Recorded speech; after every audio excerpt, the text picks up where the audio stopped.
Mm. Welcome, guys. Welcome back, guys.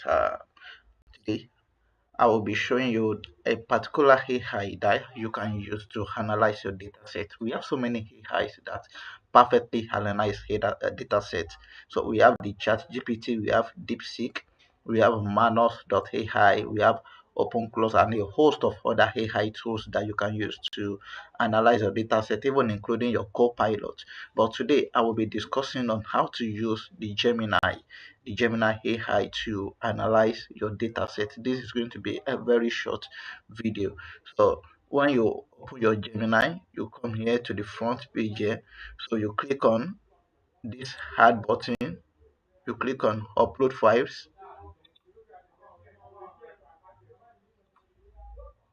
then my file is here, AI student live in Pakistan. Click it and click open. Now you feed it with your prompt. This is my prompt. So then you press enter.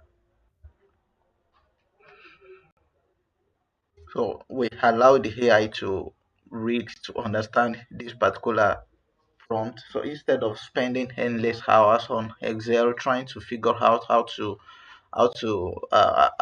create the different KPIs and recommendations, so this AI will perfectly do everything for us and it will create a beautiful dashboard.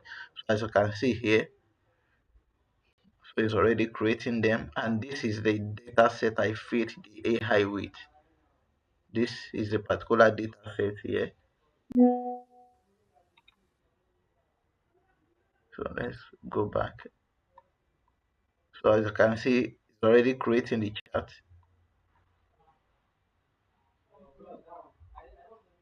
Okay, so then these are the recommendations.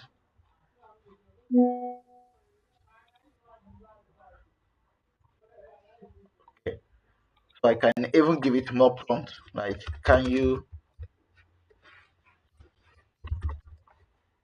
create a pie chart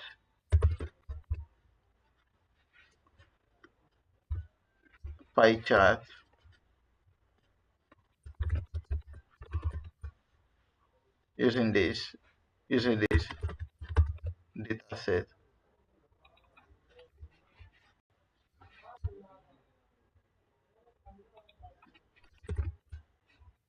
Okay, so it's giving us the recommendations based on the prompt we give to it. So as you can see here, see this graph. So the data set is mainly uh, it deals with mainly how the use of AI impact the educational status of students in Pakistan. So students use different forms of AI, ChatGPT, Copilot, to study, and they want to analyze how the use of this AI has actually benefited the students in the long run. So this is a trend. Gemini, Grammarly. So there is a Kant. So Notion. So and then this one too. So now let's look at the latest prompt we give to it. So this is the pie chart, distribution of AI technology usage. Notion 15% of students use it. Copilot 17%, Grammarly 24%, Gemini 24%, ChatGPT 20%. Distribution of students by education level. So for students in college, 29% of them are using AI. In university, 25%. In schools, that's lower schools 46%, and so on. So now it's giving you also recommendations that you can actually download this data this dashboard, this chart here, and click this button to download this chart and then create a powerful presentation from it using your Microsoft PowerPoint and any other presentations tool you can use. So this is basically how to quickly make use of an AI to analyze your data set even without touching your Excel or your Power BI. So you can download this and create a powerful presentations with this, and create a powerful dashboard on your own. So thank you so much, guys. Thank you.